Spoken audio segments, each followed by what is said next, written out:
Кыргызстандын 9 айдагы консолидацияланган бюджети 306,3 миллиард сомду түздү. Эдил Байсалов алдыңкы тажрыйбалар борборунун ачылыш аземине катышты.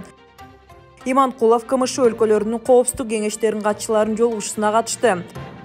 Быйыл бирдиктүү салык боюнча түшүүлөр 6 эсеге өстү, деди салык кызматы. Алдыда суга суу 50%га чейин азаят, окумуштуулар 10 жылдык программа сунуштоодо. Кыргызстандын 2022 жылдын 9 айындагы консолидацияланган бюджети 306,3 миллиард сомду түздү. Бул тууралуу Жогорку Кеңештин Ата журт Кыргызстан партиясы менен Мекенчил депутаттык тобунун жыйынында министрлер кабинетинин төрагасы Акылбек Жапаров билдирди. Анын айтымында консолидацияланган бюджеттин ресурстары жыл аягына чейин 404 миллиард сомго жетиши күтүлүүдө. Министрлер кабинетинин башчысы белгилегендей, ошондой эле Кыргызстандын бюджети 2 жылда 156 миллиард сомго толукталды.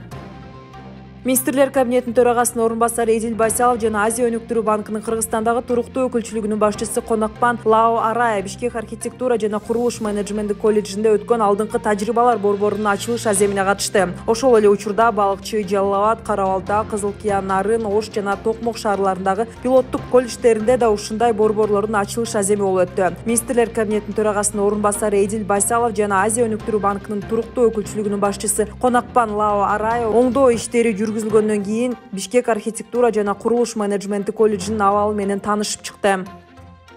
Коопсуздук кеңешинин катчысы Марат Иманкулов 3 ноябрда Москва шаарында көз карандысыз мамлекеттер шериктештигине мүчө мамлекеттердин коопсуздук кеңештеринин катчыларынын маарекелик 10-чу жолугушусуна катышты. Иш-чарада сүйлөгөн сөзүндө Марат Иманкулов учурдагы чакырыктар менен коркунучтарга токтолуп, алар кичирейбей мутацияланып, көп багыттуу, тез өтүүчү жана кооптуу болуп бараткандыгын белгиледи. Ушуга байланыштуу коопсуздук кеңешинин катчысы баса белгилегендей, шериктештиктин бардык өлкөлөрүнүн жана дүйнөлүк коомчулуктун жалпы комплекстүү иши өз ара аракеттенүү жана кызматташтыкты куруу, ошондой эле өнүгүү жолунда туруктуулуктун жана тынчтыктын кызыкчылыгында компромисстерди табуу үчүн зарыл, деди.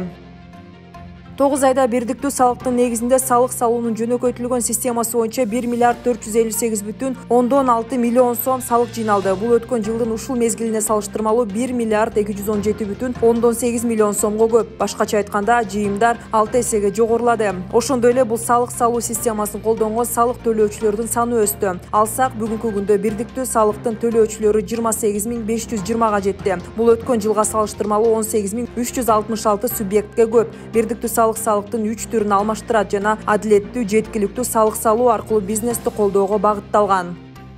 Илимий борборлордун болжолдосу боюнча 2050-2100 жылдары Борбор Азия, анын ичинде Кыргызстанда суга суунун азайышы 30-50%га жетет. Бул тууралуу кабар агенттигинде маалымат жыйынында Кыргыз ирригация илим изилдөө институтунун директору Кубанычбек Кулов билдирди. Анын айтымында, суунун жетишсиздиги сугат иштеринин үзгүлтүккө учурашына жана түшүмдүн азык-түлүктүн кескин тартыштыгына алып келет.